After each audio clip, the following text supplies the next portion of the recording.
side of the road. It just won't run no more, I believe that's all she wrote. Hope there's a town down this old highway somewhere. I could use a little hope right now, maybe I'll find it there.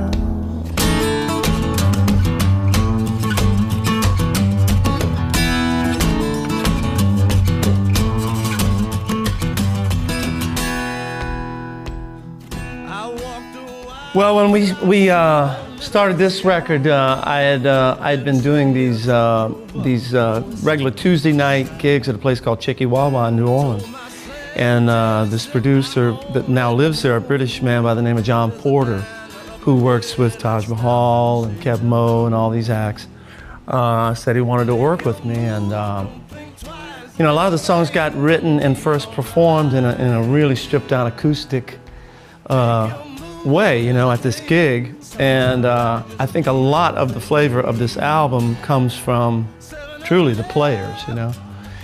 He hired all the players. David Hyde, that you'll see, is on it. He got John Cleary on piano, this great drummer from New Orleans, Doug Belote, Shane Theriot, and I think it was a blend of all those New Orleans players being recorded in New Orleans, you know, which was like our comfort zone, that gave the album the flavor it has, you know. And John gave us a lot of freedom, but he also did a lot of work after the fact to really put the polish on it, you know.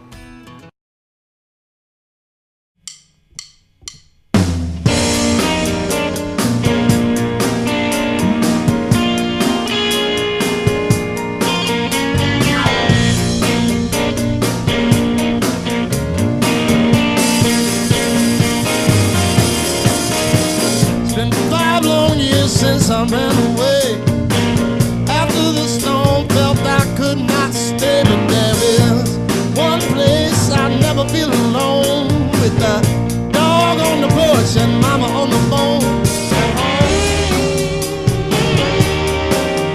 Right at home, I might live in the city of sin, but they're lining up trying to get in. Preaching me about wrong and right. Cast the first stone if you think you see the light at home. Right here home. Other cities can't deliver the soul that's rising from that river.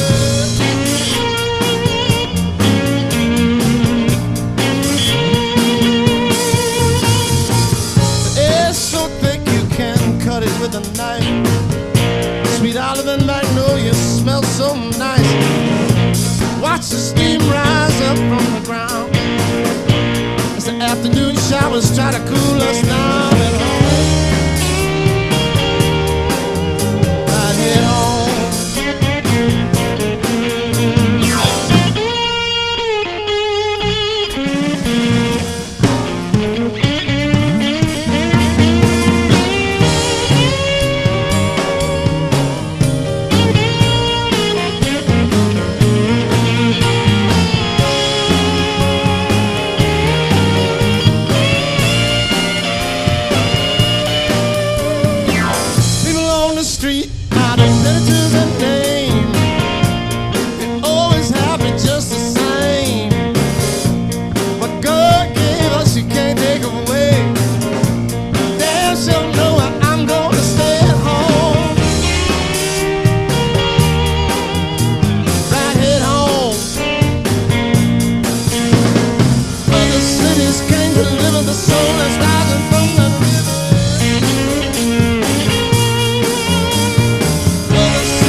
Katrina flooded out my home in Mid-City, and it was it was hard to live there for a while, you know. I love my home, but it was difficult, and we decided just psychologically we needed to go somewhere, and we chose Nashville, and we went up there and lived in just south of there, a town called Franklin, for 3 years, and then, you know, we just got homesick. We really did, you know. I mean, we met a lot of nice people and incredibly talented people, man. Tons of them, obviously.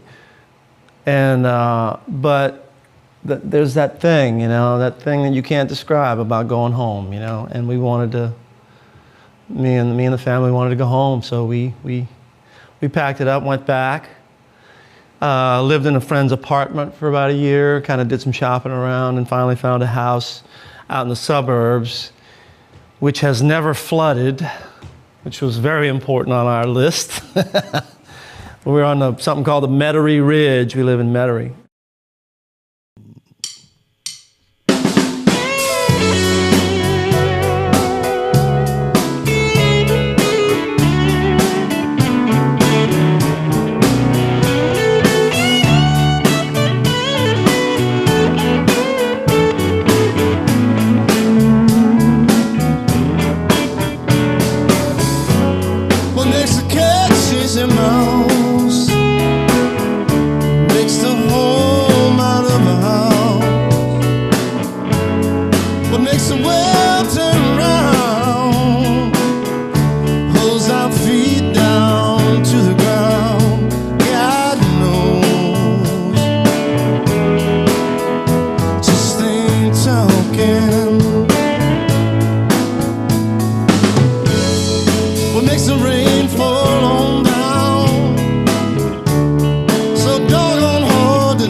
I march with head held high and look for signs up in the sky. To all of the questions posed, will answers then be given those? You prefer a different path. It's hard to say you do the math. You can't control but make requests.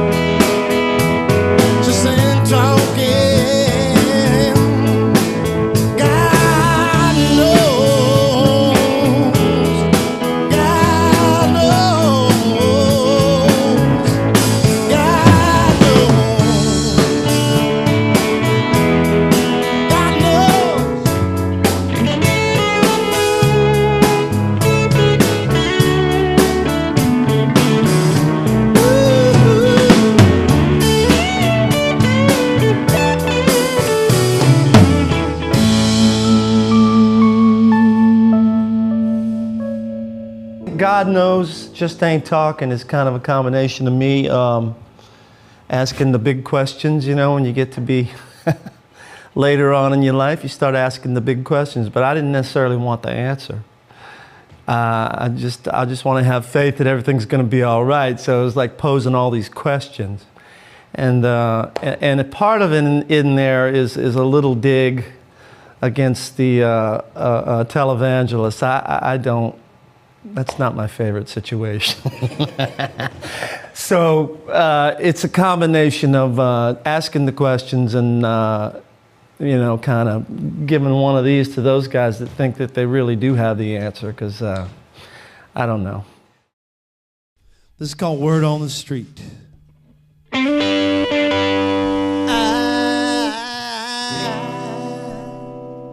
heard the word on the street.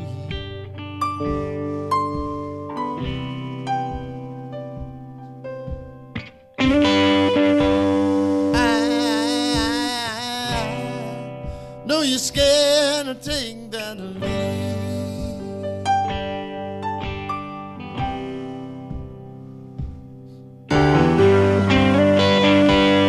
I hear a melody so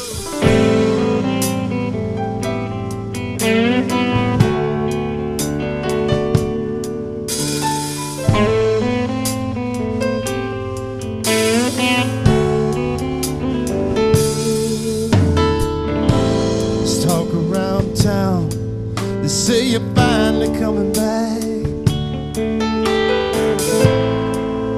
I believed in you, but you ran right off the track. Had to slip away from that same old day-to-day. It was too hard to see that sad old shady face.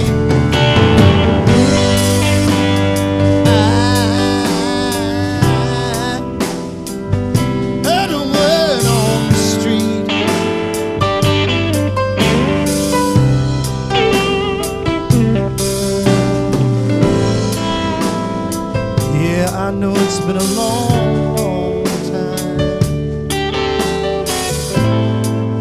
You've been chasing that almighty dollar down. Had a hunker down and do the do. Maybe now it's time for you to do what you were born to.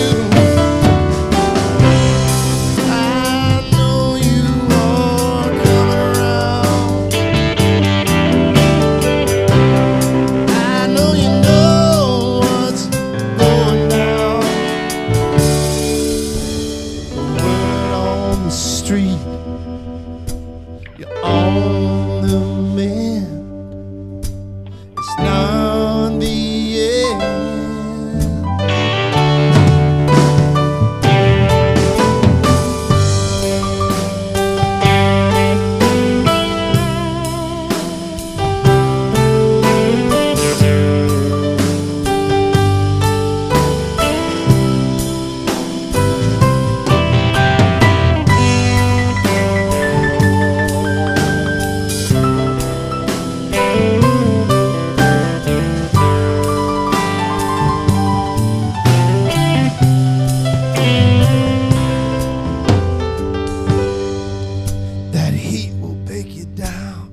To your bones,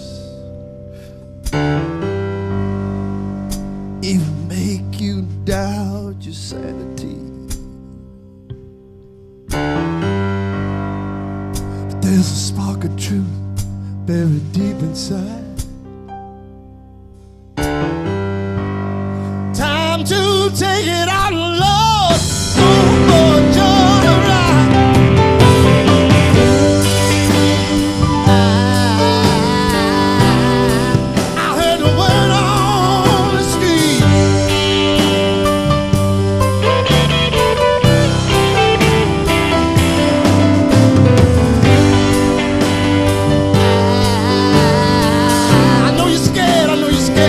Scared, I know you're scared. Take that lead.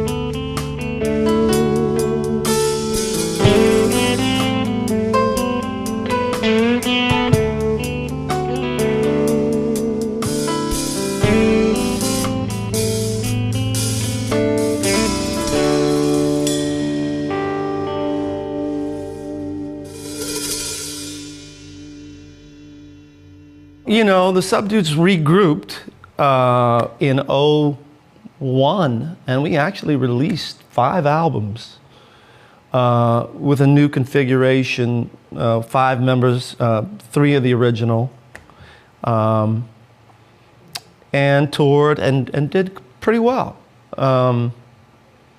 So I was invested in that, you know, I was busy with that, and I just got to be where, you know, I started thinking like, man, I've spent half of my life in this band, you know. I just want to do something else. So I tried to bow out gracefully, but I don't think they saw it that way. You know, so I'm not really even sure where we stand right now, but I wanted to make another record so bad because I'd rekindled this friendship with another guy that had started coming to my gigs at Chikiwawa, Jim Sherrick, an old drummer friend of mine. I've known him since I'm 14. And he and I developed a writing partnership, and we've got like 6 co-writes on this record. And I was lucky enough to have John want to work with me, and you know, it just came together really quick. We cut the album basically in 3 days. Here's one called Natural Born Days. She had a pretty face, and everything that goes with it. To carry a mountain of dread from the cradle to the grave, from the altar to the bottle, where she would be saved. Glory be, hallelujah. Glory be, hallelujah.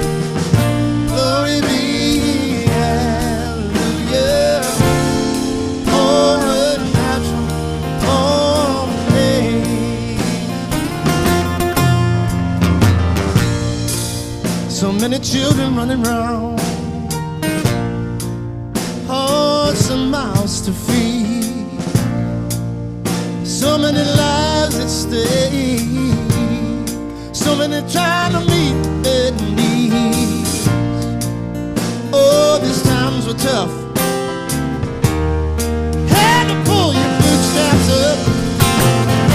Glory be, hallelujah.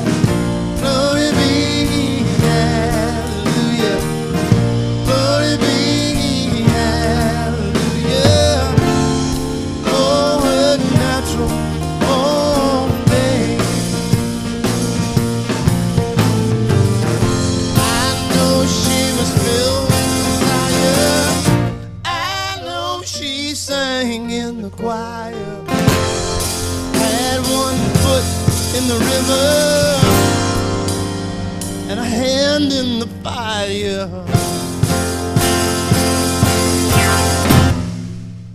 Glory be, hallelujah. Glory be, hallelujah. Glory be, hallelujah. Oh, her natural born days. Tell somebody, Sam.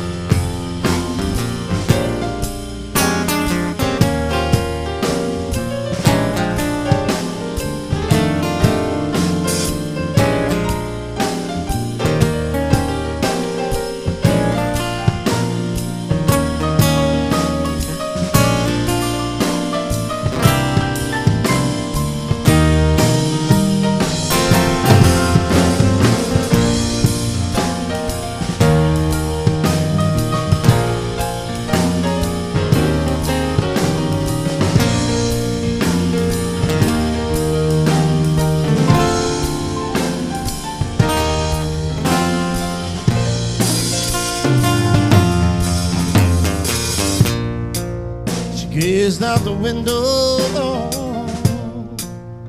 everything she knew was gone. Had an idea in her mind that it wouldn't be long. It was hard to see everything she came to be. Glory be, yeah.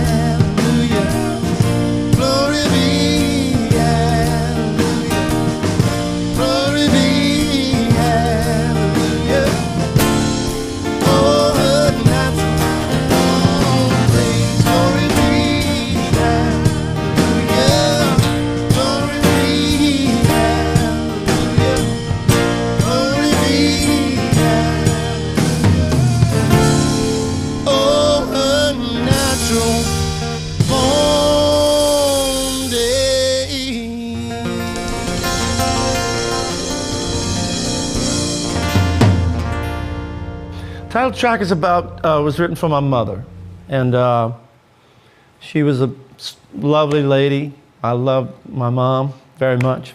But she, like my father and grandfather and a couple of my siblings, sort of fought substance abuse through the years and worked our way through it. But she dealt with it the best she could. And it talks about that. It's sort of a balance between her fighting that and her strong faith. She had a real strong faith. She was a born and raised Catholic. She was one of 10 kids. And that was the message I was trying to put across. Now, it's probably a little, the meaning is buried in the song a little bit, I imagine, for most people, but that's what it means to me.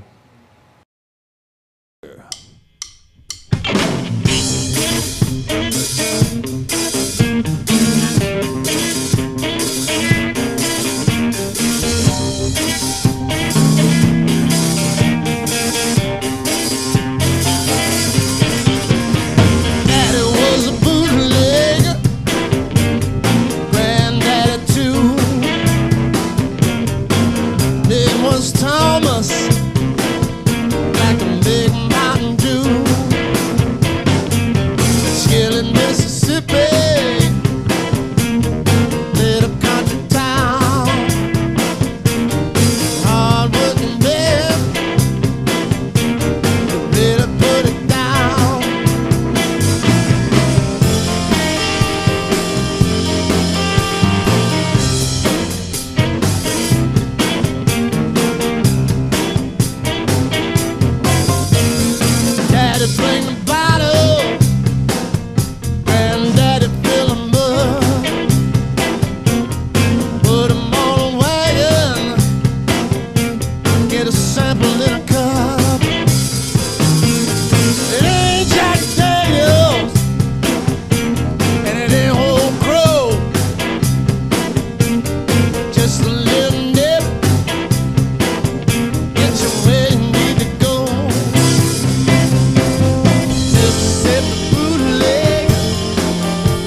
say. Said the bootleg about to lose his shirt. Said the bootleg about to lose his shirt. Well, this album really has been a labor of love. It's been on my mind for a long time. I've been wanting to do this, you know. In fact, 2 of the songs are probably that old and never made it to a Subdudes record, and the rest of the material is new. And it came out of there was some things going on personally in my life, kind of heavy things about stuff I deal with. Little events that took place that I needed to take care of to get my life back on track, you know. So there's a cohesive thing on a deeper level in these songs. For me, they're very personal. And I just wanted to show people that I can do, you know, I don't know what they think I can do or can't do or what they like necessarily, but I have a kind of a broad taste in music. I mean, I love everything from Hank Williams to Ray Charles. So I think I kind of expressed that a little bit on this record.